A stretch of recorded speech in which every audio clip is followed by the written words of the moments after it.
राज्यात सध्या मराठा आरक्षणाची जोरदार चर्चा सुरू आहे। मनोज जरांगे पाटील मराठा समाजाला आरक्षण मिळावं या मागणीसाठी सातत्यानं उपोषणाला बसले होते आणि इथून पुढे म्हणजे खरं तर त्यांनी 24 डिसेंबर हा अल्टिमेटम दिला होता आणि त्यापूर्वी किंवा तोपर्यंत आरक्षण नाही मिळालं तर मराठा समाजाचं आरक्षणासाठी सुरू असलेलं आंदोलन आणखी तीव्र स्वरूपात होईल असं त्यांनी सांगितलं होतं। मात्र त्यापूर्वीच मुख्यमंत्री एकनाथ शिंदे यांनी फेब्रुवारी महिन्यात विशेष अधिवेशन घेतलं जाईल आणि त्यामध्ये मराठा समाजाचा आरक्षणाचा प्रश्न मार्गी लावू असं खरं तर सांगितलं होतं। परंतु हे खरंच शक्य आहे का? माझ्यासोबत आहेत संभाजी ब्रिगेडचे अध्यक्ष प्रवीण गायकवाड, आपण त्यांच्याशी बोलणार आहोत। दादा, काय सांगाल? फेब्रुवारी महिन्यात विशेष अधिवेशन घेऊन त्यामध्ये हा प्रश्न मार्गी लावू असं सांगण्यात आलं, पण तुम्हाला काय वाटते, खरंच हा प्रश्न निकाली लागेल? जय जिजाऊ। सर्वात महत्वाची गोष्ट काय आहे की मराठा समाजाच्या आरक्षणाची मागणी 40 वर्षापासून आहे। सुरुवातीला ते आर्थिक निकषाचं आरक्षण होतं। 1990 ला मंडल कमिशन लागू झालं, त्यानंतर ते ओबीसी मध्ये मराठा कुणबी एकच असल्याची मागणी झाली आणि मराठा समाजाला या आरक्षणातनं मराठा कुणबी मराठा हे खत्री आयोगाने लागू केलं 1 जून 2004 ला। परंतु सरसकट मराठा समाजाला जर आरक्षण द्यायचं म्हटलं तर ज्या छोटे छोटे इतर जाती आहेत, त्यावेळेस जवळपास 350 जाती त्याच्यामध्ये होते, त्याच्यावर अन्याय होईल असं निरीक्षण खत्री आयोगाने नेमलं। त्यानंतर बापट आयोग आला। बापट आयोगाकडे परत मागणी झाली की बाबा सरसकट मराठा समाजाला द्यावं, परंतु बापटने सुद्धा मराठा समाजाचा मागासलेपणा नाकारला। पुढं मग भांट्या कमिशन आलं, श्रॉफ आयोग आला। त्यानंतर सगळ्यात महत्वाची गोष्ट अशी आहे की पृथ्वीराज चव्हाण मुख्यमंत्री असताना काँग्रेस राष्ट्रवादी काँग्रेसनी साधारणपणे 2013-14 ला राणे समिती नेमली आणि राणे समितीने पहिल्यांदा मराठा समाज मागासलेला असल्याचं मान्य करून 16% आरक्षण दिलं, परंतु ते 50%च्या वर होतं। आता यामुळं काय झालं की इंदिरा साहनी विरुद्ध भारत सरकार, सुप्रीम कोर्टाचा निर्णय आला की 50%ची मर्यादा ओलांडता येणार नाही आणि त्यामुळे 16%चं आरक्षण हे हायकोर्टातच रद्द झालं। हे पहिल्यांदाच मराठा समाजाचा आरक्षणाचा इथं घात झाला। मागासलेपणा सिद्ध झाला पण 50%च्या वर गेलं, ते रद्द झालं। पुढं मग मराठा क्रांती मोर्चे आले 2016 ला, नंतर देवेंद्र फडणवीस सरकार आणि मग न्यायमूर्ती मारुती गायकवाड यांची समिती नेमली। त्यांनी त्यांच्या आयोगाने, ते खरं तर अधिकृत इतर मागासवर्गीयांचा आयोग आहे, त्यांनी 1063 पानाचा अभ्यासपूर्ण अहवाल सरकारला सादर केला आणि सांगितलं की ओबीसी मध्ये मराठा समाजाचा समावेश केला पाहिजे। आता नेमकं काय आहे की 19%च ओबीसींना आरक्षण मिळतं आणि एनटी व्हीजेएनटी असं 11%चं विभाजन आहे। 4 कप्पे आहेत त्याच्यामध्ये, म्हणजे 380 जवळपास जाती ओबीसी मध्ये येतात आता। त्याच्यामध्ये मराठा समाजाचा समावेश करायला कुठलाही राजकीय पक्ष, कुठलाही राजकीय नेता धाडस करणार नाही।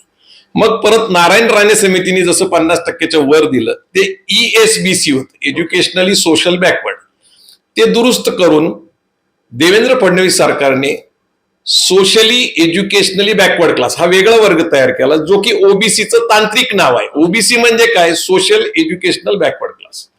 तर त्यांनी पण परत 50%च्या वरच दिलं, परंतु ते जे होतं आरक्षण हे मागासलेपणा सिद्ध करणार होतं। क्वांटिफाईड डाटा त्यांनी गोळा केला होता, ते टिकलं हायकोर्टामध्ये, पण हायकोर्टाने 16%ची दुरुस्ती केली, 11% आणि 12% असं शिक्षण आणि नोकरीमध्ये त्यांनी केलं।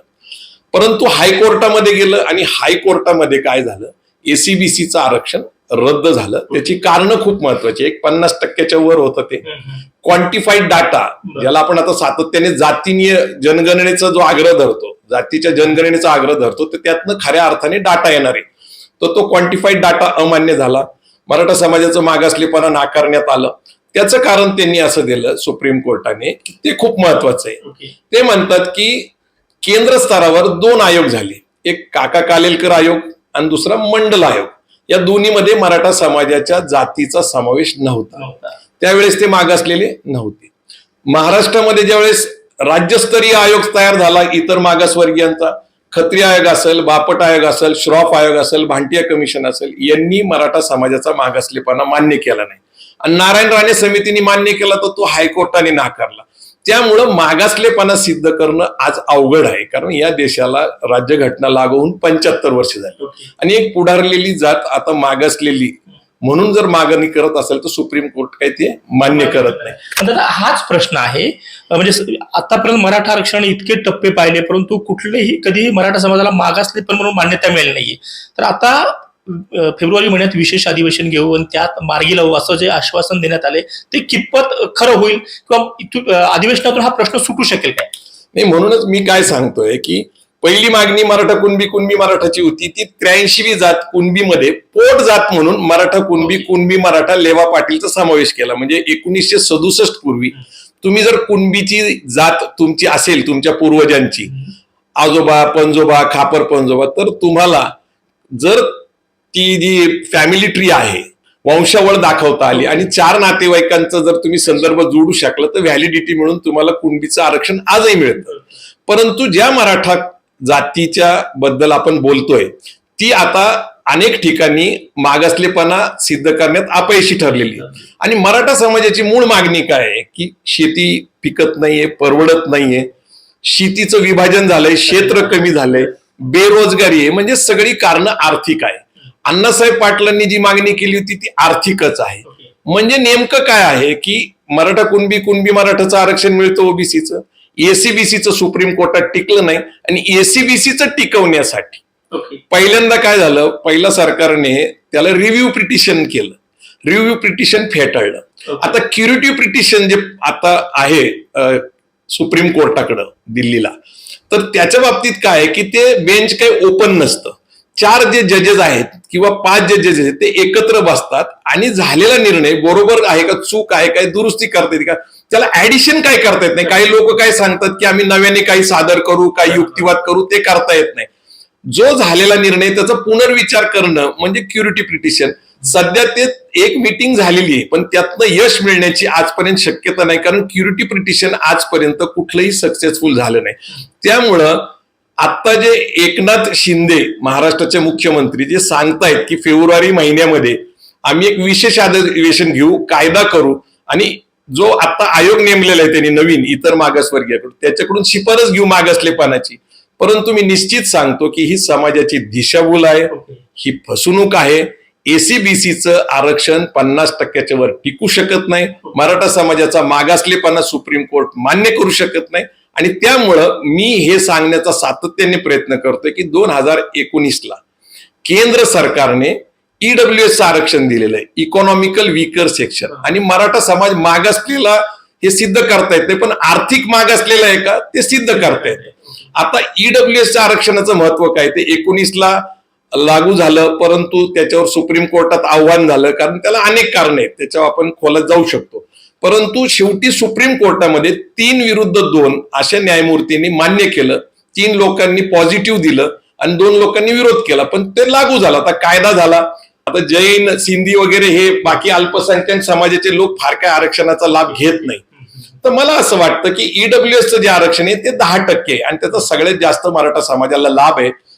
आता राजकीय पक्ष कुठलाही असेल किंवा कुठलाही नेता यांनी आता दिशाभूल बंद करावी आणि समाजाला आरक्षणाबद्दल सत्यता सांगावी.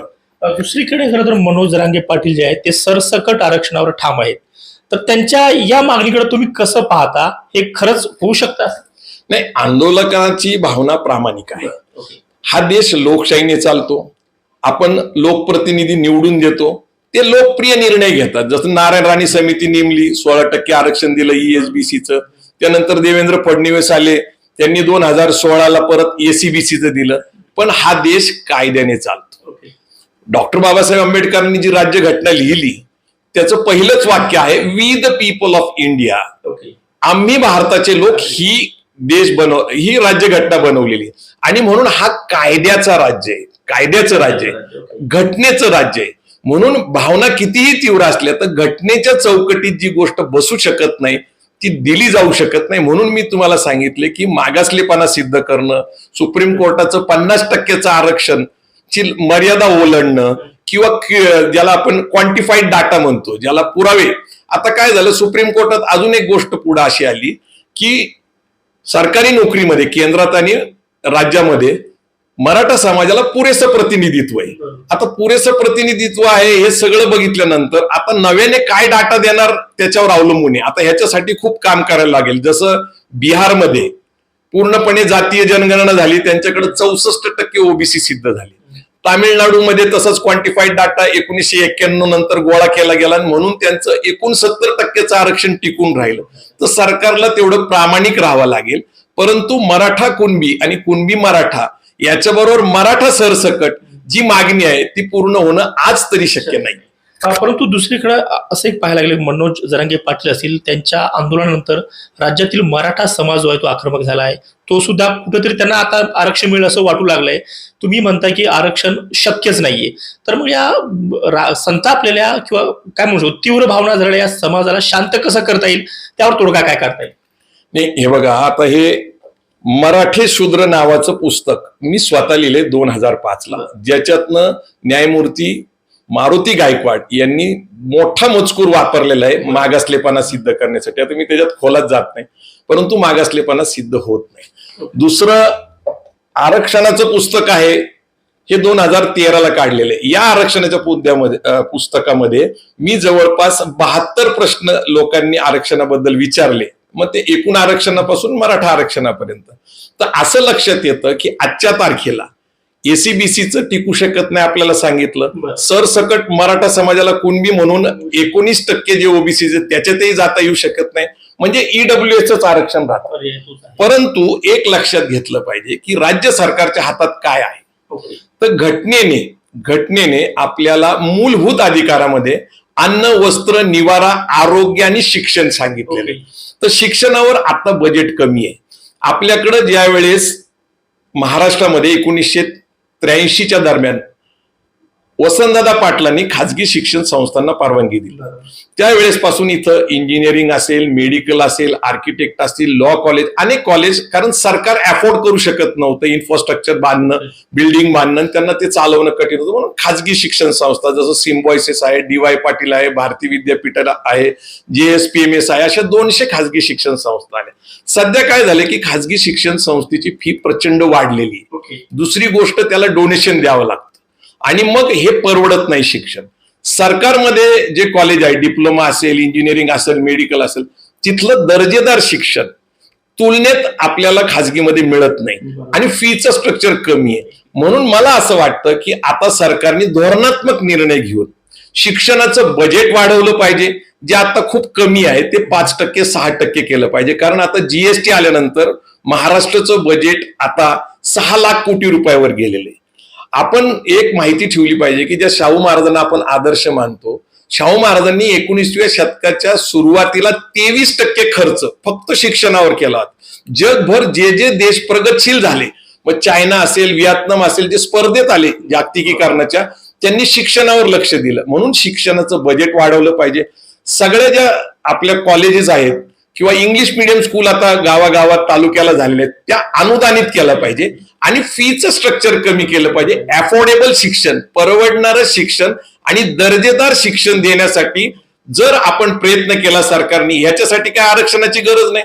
कारण आरक्षणातनं आपल्याला चांगल्या गव्हर्नमेंटच्या कॉलेजमध्ये ऍडमिशन मिळेल आणि कमी फी असेल, ही पहिली माफक अपेक्षा. आता राहिलं नोकरी आरक्षणातनं मिळणारी, तर सरकारने धोरण स्वीकारलेलं आहे कंत्राटी पद्धतीने खाजगी भरती करायची. मग शिक्षक भरतीपासून ते तहसीलदार भरतीपर्यंत केंद्र सरकारने 80 ऑफिसर्स IAS लेवलचे हे खाजगी ब्युरोक्रॅट्स घेतले, ज्यांना MPSC UPSC ची कुठलीही परीक्षा दिलेली नाहीये.